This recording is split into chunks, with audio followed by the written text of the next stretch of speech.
दूसरे नंबर पर श्री विष्णु जी के चरित्र और विचारों की एक झलक देखते हैं कि इस मामले में वे भी पाक साफ हैं या नहीं।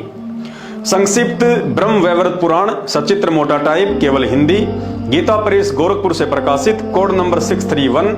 इसके पेज नंबर 182 पर प्रकृति खंड में स्पष्ट लिखा हुआ है कि चरित्र के मामले में श्री विष्णु जी पर भी अनेकों दाग लगे हुए हैं। एक समय देवताओं और राक्षसों में भीषण युद्ध छिड़ गया जो हजारों वर्षों तक चलता रहा।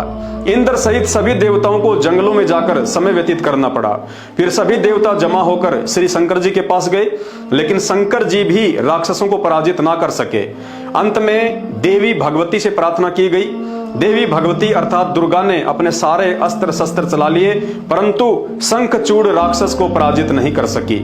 अंत में देवी ने पाशुपतास्त्र का प्रयोग करना चाहा तो ब्रह्म की आकाशवाणी हुई कि इस भयंकर राक्षस शंखचूड़ को उस समय तक नहीं मारा जा सकता है जब तक कि इसकी पतिव्रता पत्नी तुलसी का पतिव्रता धर्म ना तोड़ा जाए। अंत में सभी इकट्ठे होकर श्री विष्णु जी के पास गए और सारी बात बताई।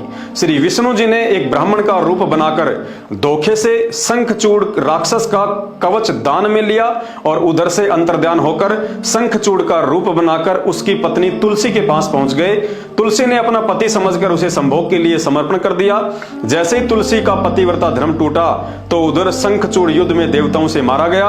हकीकत का पता चलने पर तुलसी ने श्री विष्णु जी को श्राप दे दिया। भाई और बहनों, श्री विष्णु और श्री शंकर जी को हम सर्वशक्तिमान भगवान मानकर पूज रहे थे।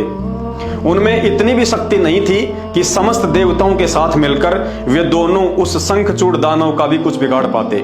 उस कार्य के लिए भी श्री विष्णु जी को धोखाधड़ी करते हुए एक चरित्रहीन व्यक्ति की भूमिका निभाकर अपने दामन पर दाग लगाने पड़े।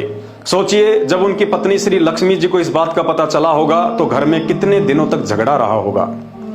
अर्थात यहाँ पाक साफ चरित्र के मामले में श्री विष्णु जी भी रिजेक्ट किए जाते हैं, अर्थात ये भी पूजा के योग्य भगवान नहीं है। तीसरे नंबर पर श्री शंकर जी आते हैं, लेकिन देवों के देव महादेव कहे जाने वाले श्री शंकर जी तो मोहिनी को लेकर वैसे ही जग विख्यात हैं। श्री भागवत सुधा सागर, जिसे सुख सागर भी कहते हैं, गीता प्रेस गोरखपुर से प्रकाशित, कोड नंबर 1930, 12वां अध्याय, 8वां स्कंद, पेज नंबर 549 पर शादीशुदा होने के बावजूद अपनी पत्नी के ही सामने मोहिनी के साथ जो कुकृत्य श्री शंकर जी ने किया उसे सार्वजनिक तौर पर बताते हुए मुझे भी शर्म आ रही है। अतः पेज नंबर और अध्याय आपको बता दिया है, कभी भी एकांत में पढ़ लेना।